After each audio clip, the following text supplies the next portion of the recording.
Jadi emang benar-benar harus bersinergi ya kreativitas dari masyarakatnya tahun juga. ini aja diprediksi Jawa Barat itu bakal defisit 3 triliun.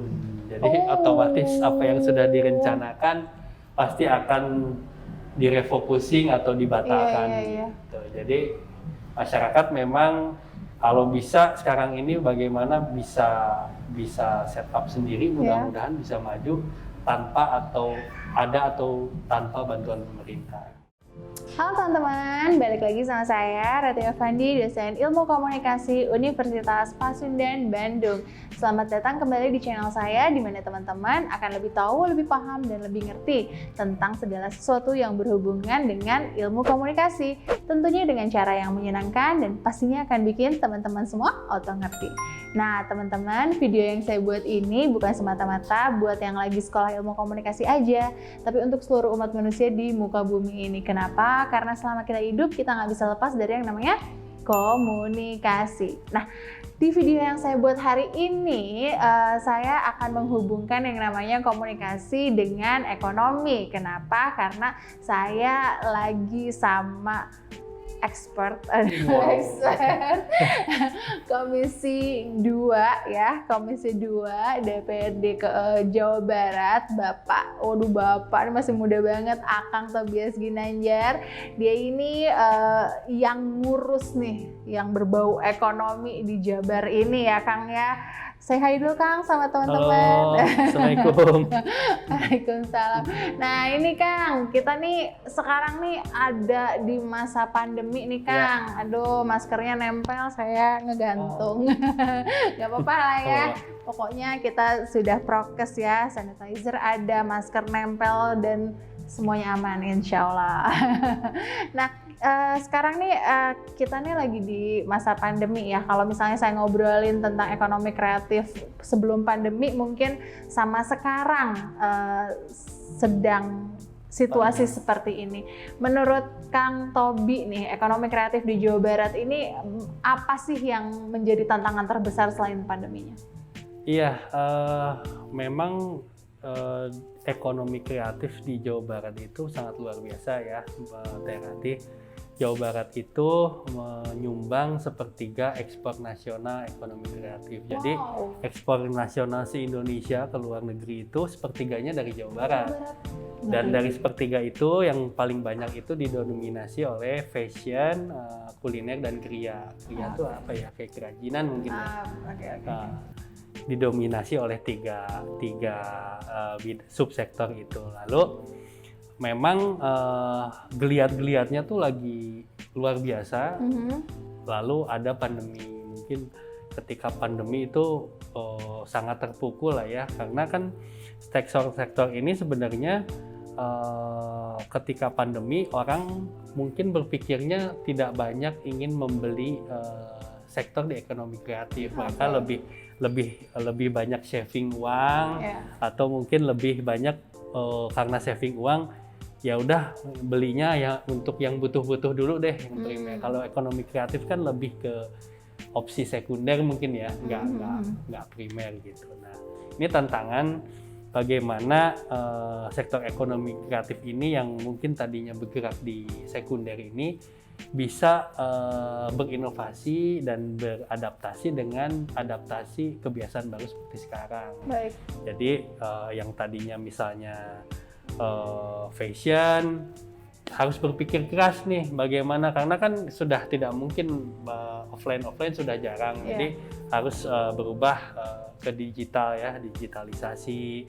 Lalu mungkin dari ekonomi kreatif kulinernya juga tidak banyak pameran-pameran, tidak banyak di pinggir jalan yang menimbulkan kerumunan, sehingga banyak harus berpikir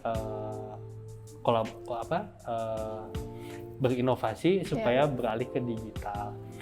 Nah kebanyakan ekonomi kreatif memang sudah pada paham lah, nggak usah diajarin lagi, mereka sudah ahlinya. Betul. Cuman banyak juga di antara mereka sebenarnya yang belum paham-paham amat.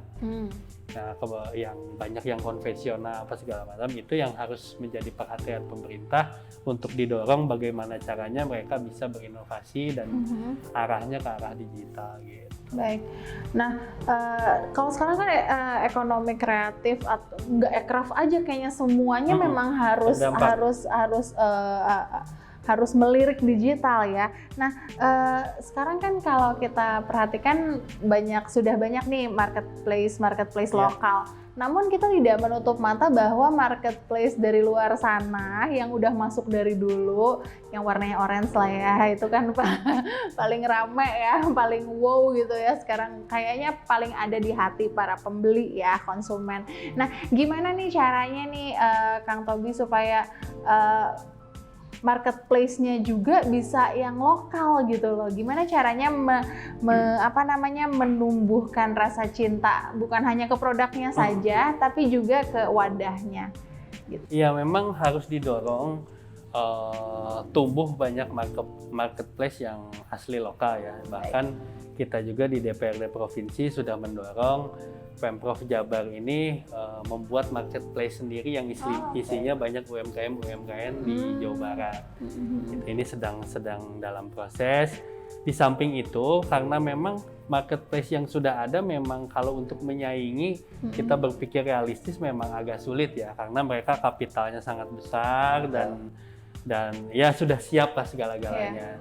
Jadi di samping kita punya marketplace sendiri yang memang sulit bersaing dengan yang sudah ada, kita harus bagaimana caranya marketplace yang udah ada tadi yang warna orange tadi bisa berkolaborasi juga membantu UMKM di Jawa Barat. Nah, baru-baru ini Pemprov Jabar sudah mengadakan kerjasama nih. Jadi banyak UMKM yang diberi wadah di Jawa Barat, diberi wadah di yang warna orange itu, dan mereka juga banyak memberikan ibaratnya apa ya, sebagai social responsibility mungkin ya, memberikan semacam bantuan aplikasi atau pemahaman digital terhadap UMKM. Nanti mereka akan berkolaborasi dan bekerja sama. Oke, mungkin nggak sih marketplace yang besar itu bukan hanya mewadahi para UMKM-nya, tapi juga memberikan rangkulan gitu buat para marketplace lokal? Seharusnya sih mungkin ya. Cuman ini belum terjadi. Nah, mudah-mudahan Pemprov sebagai jembatannya nanti bisa menjembatani nih komunikasinya supaya bisa berkolaborasi gitu. Amin. Aduh, semoga banget ya Pemprov bisa menjembatani itu. Karena mungkin itu mimpi kita semua ya. Maksudnya kita pengen sukses bareng, kan bakal keren ya kalau bersinergi antara UMKM-nya, kemudian marketplace lokalnya dan pemerintahnya. Jadi kalau misalnya semuanya bisa jalan bareng, bersinergi, pasti bakal keren banget Jawa Barat. Percaya deh sama generasi muda yang ada di Jawa Barat. Oke, nah kemudian menurut Kang Tobi nih, kira-kira tantangan terbesar, karena kan sekarang kita tidak menutup kemungkinan ya pasar globalnya semakin global dan semakin tidak no boundaries gitu ya. Nah, kira-kira tantangan terbesarnya selain tidak terbatasnya produk dari seluruh dunia ke Indonesia itu apa? Iya, tantangannya adalah saat ini memang tidak bisa dipungkiri bahwa ya yang seperti Teh Ratih sampaikan tadi, bahwa ya dunia ini seperti sudah tak ada jarak ya, tak ada batas. Jadi banyak sekali produk-produk luar negeri yang membanjiri pasar lokal. Bahkan harganya pun lebih murah. Betul. Gitu kan. Bagaimana barang-barang lokal bisa bersaing, karena dari harga pun sudah tidak bisa bersaing. Nah, tentunya itu butuh peran pemerintah juga dan kerjasama dari semua pihak. Yang utama mungkin bagaimana menyadarkan masyarakat mungkin bahwa bagaimanapun kita harus mencintai produk-produk lokal, karena kita mencontoh Jepang, Korea, negara-negara maju, mereka tuh budayanya, masyarakatnya tuh sangat mencintai produk-produk mereka. Jadi kenapa di Jepang produknya bisa maju, di Korea bisa maju, karena mereka masyarakatnya sangat mencintai produknya, mereka sangat percaya produk lokalnya, jadi bisa maju. Kalau kita kan kadang-kadang orang made in Indonesia nggak mau gitu kan, pengen nyari yang made in apa gitu kan. Betul, Itu betul, pertama. Yang kedua, tentunya pemerintah harus memberikan semacam insentif mungkin ya terhadap UMKM, sehingga kos produksi mereka juga tidak terlalu besar, sehingga harganya bisa bersaing lah sama yang produk luar gitu. Insentifnya kan bisa keringanan pajak, bisa keringanan cicilan, atau mungkin bisa dipikirkan bagaimana kalau di marketplace nanti produk-produk yang UMKM pemerintah mensubsidi ongkirnya misalnya.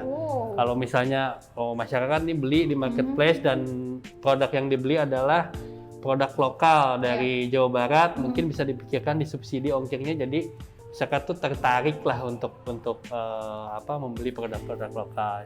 Lalu yang lainnya mungkin harus banyak dibukakan juga pasarnya, Teh Ratih. Jadi selain pasar-pasar di lokal, di Jawa Barat dan di nasional, ya pemerintah pusat dan provinsi juga harus banyak membuka link-link ke luar negeri mungkin, supaya produk mereka bisa diterima di negara-negara lain gitu.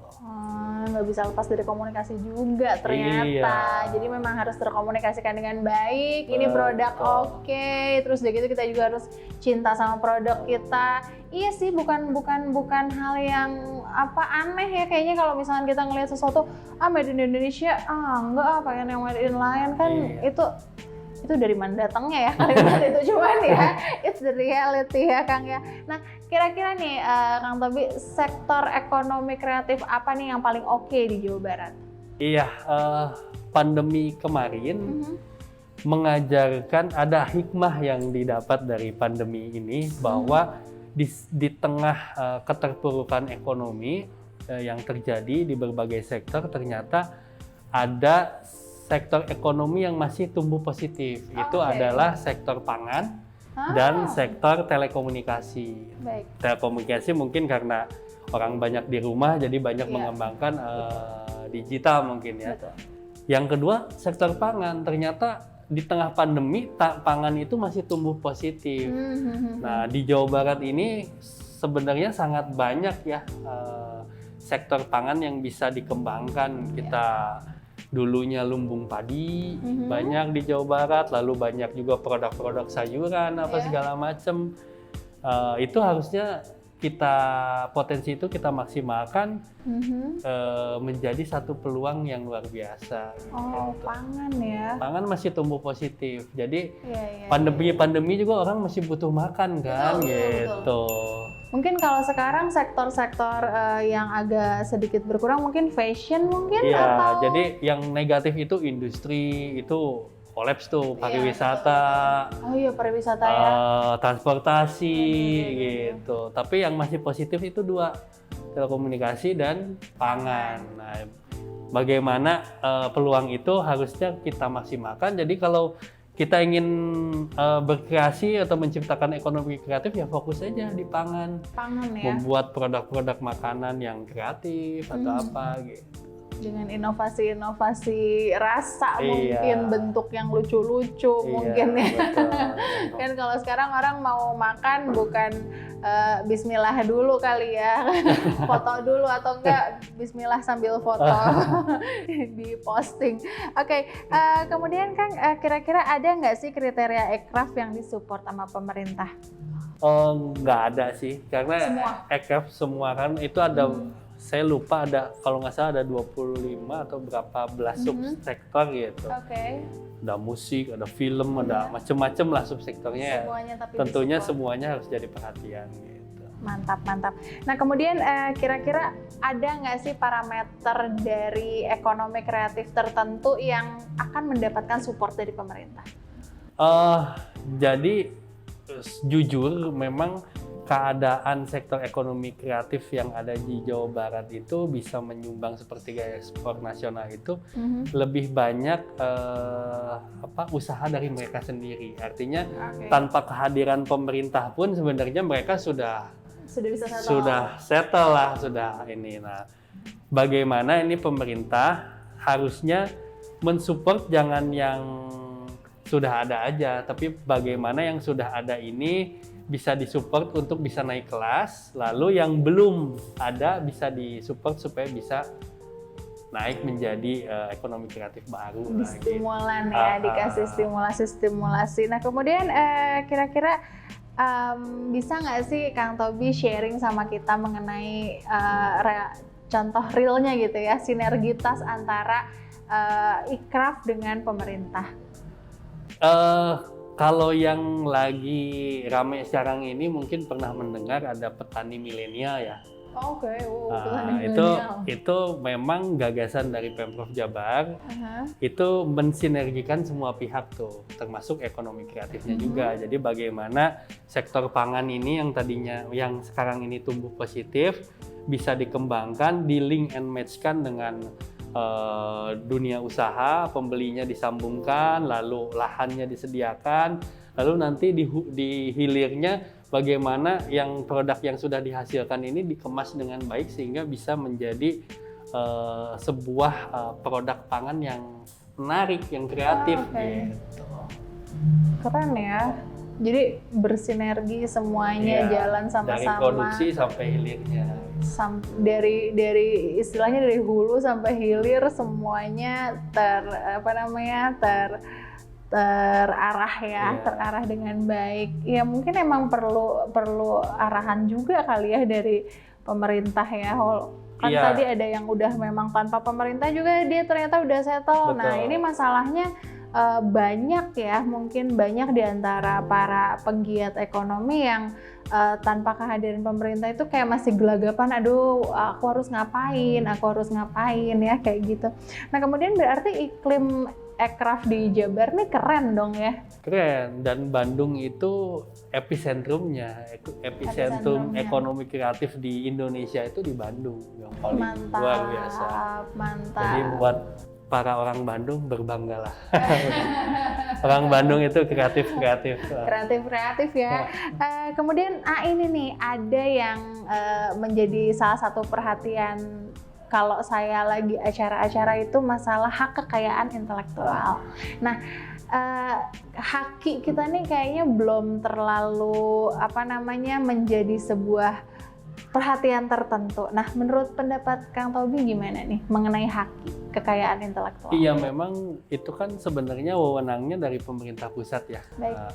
Jadi memang dari pemerintah pusat sendiri harus gencar melakukan pemahaman kepada masyarakat bahwa pentingnya hak intelektual ini. Kadang-kadang mereka yang punya produk tidak merasa ini penting gitu, tapi ketika sudah diplagiat oleh orang baru wah ribut gitu. Betul. Jadi harus disadarkan sejak dini bahwa selain kita memikirkan ingin membuat produk apa yang menjadi karya kita juga harus dilindungi ya, yang diakui oleh negara itu ya haki gitu perlindungannya. Jadi memang harus punya kesadaran mengenai hakinya itu memang harus ada gitu ya, karena bukan hal yang nggak mungkin di-copy sama orang ya, bukan hal yang nggak mungkin bener-bener plek-plekan diambil gitu ya ide, karena yang mahal itu ide ya. Dapat mikir tuh kan kayaknya diambil sama orang tiba-tiba kayak aduh sakit hati banget. Nah sekarang saya mau ngobrolin mengenai ekonomi digital nih Kang nih ya, kan tadi kita bolak-balik ikraf digital. Nah sekarang lebih ke digitalnya. Nah menurut Kang Tobi peranan ekonomi digital di Jawa Barat seperti apa? Ya, ke depan ini digitalisasi itu merupakan sebuah keniscayaan dan kita sebagai masyarakat Jawa Barat dan Pemprov ya harus ke arah sana. Sudah tidak bisa lagi berpikir yang konvensional karena memang segala macam sudah ke arah sana. Kita lihat di sektor TV juga sudah banyak beralih, banyak di YouTube dan sebagainya. Dan sekarang juga jualan mungkin lebih banyak lewat Gojek, Grab daripada jualan konvensional kan. Gitu. Jadi memang itu sebuah keharusan dan pemerintah harus memberikan support terhadap mereka yang masih belum paham. Kadang-kadang kalau kita di perkotaan ya saya yakin sudah pada paham lah, tapi banyak juga di pedesaan yang mereka punya jualan apa yang kadang-kadang nggak ngerti gitu caranya gimana, padahal mereka mempunyai potensi. Nah itu yang harus disentuh oleh pemerintah. Baik.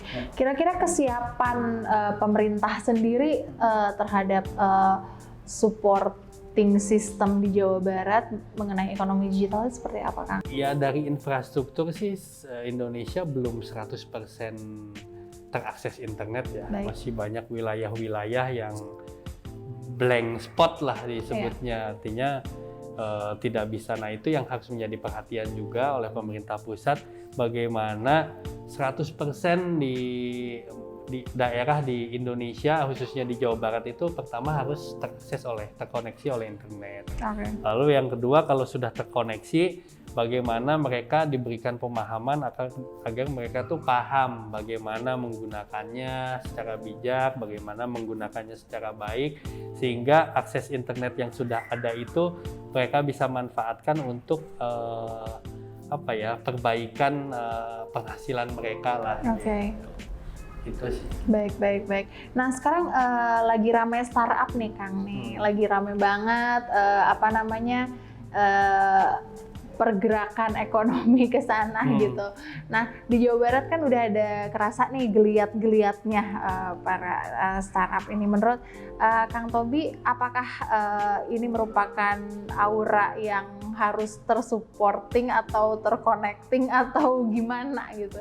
Ya harus dong, karena kan sebenarnya startup ini udah ada dari beberapa tahun ke belakang ya, cuman orang mungkin belum aware dan masih menganggap sepele gitu. Dulu mungkin ketika Gojek menawarkan idenya, mungkin ketika beberapa tahun lalu belum ini, mungkin orang menyepelekan apa sih itu gitu. Ternyata bisa masif seperti sekarang itu, orang pasti sadar bahwa ini tuh bisnis yang sangat menjanjikan, sehingga banyak orang yang berbondong-bondong ke arah sana gitu. Tapi tentunya ada yang berhasil, ada yang tidak tentunya. Nah itu yang harus dikawal mungkin ya, bagaimana para kreator-kreator ini yang memang sudah inginnya ke arah sana itu bisa diarahkan sehingga mereka tuh bisa menciptakan sesuatu yang luar biasa dan diterima oleh masyarakat. Gitu. Baik, apakah ada spesifik support gitu loh dari pemerintah daerah terhadap startup? Kalau beberapa tahun ke belakang memang ada, cuma jumlahnya memang masih sangat terbatas ya. Jadi bentuknya hanya pelatihan-pelatihan dan mungkin diberikan sedikit insentif untuk mereka membuat aplikasi atau sebagainya. Nah, ke depan mungkin ini yang harus diperbanyak karena arah ekonomi dunia memang arahnya ke sana. Arahnya ke sana ya. Dan memang di situasi pandemi ini kita di semua pemerintah, mungkin bukan hanya Jawa Barat, memiliki kesulitan dengan peningkatan pendapatan yang sangat drop. Jadi kan tumpuan pendapatan pemerintah itu kan dari pajak salah satunya. Di era pandemi ini pendapatan pajak sangat drop lah. Jadi ibaratnya Jawa Barat itu sangat tergantung dari pajak kendaraan bermotor. Pendapatan mereka. Jadi di era pandemi ini boro-boro orang pengen bayar pajak mobil kali untuk beli makan aja dulu atau buat hidup dulu. Jadi pendapatan pemerintah menurun, otomatis APBD pun turun sehingga program-program tuh banyak yang dipangkas mungkin gitu.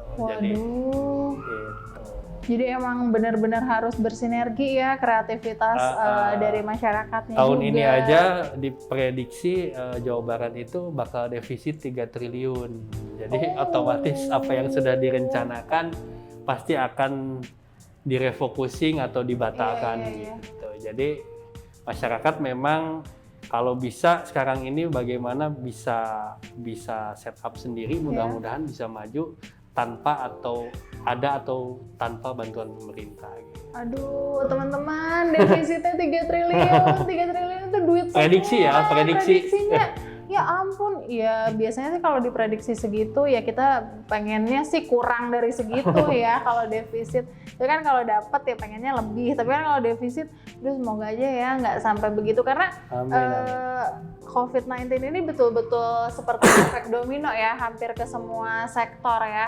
Bahkan beberapa orang itu pada ngantri bantuan A, bantuan B, belum lagi defisit yang diprediksi akan sampai 3 triliun. Oh my god. Jadi emang kita harus bergotong royong ya dalam hal ini. Nggak bisa kita hanya bertumpu pada pemerintah saja, tapi ya itu dia, ekonomi kreatif, masyarakat kitanya juga memang harus benar-benar muter otak gitu ya. Jadi jangan berpikir bahwa dari pemerintah ada, toh pemerintah juga lagi putar otak gimana caranya supaya kita bisa sama-sama bangkit. Ya intinya COVID-nya udah ada, vaksinnya udah ada, protokol kesehatannya kita selalu jalanin, ya pokoknya mah kita sama-sama ngasih support ya, supaya kita sama-sama bangkit. Oke, gimana teman-teman? Udah kebayang belum sektor ekonomi yang ada di Jawa Barat seperti apa, kemudian gambaran ekonomi digital, ekonomi kreatif.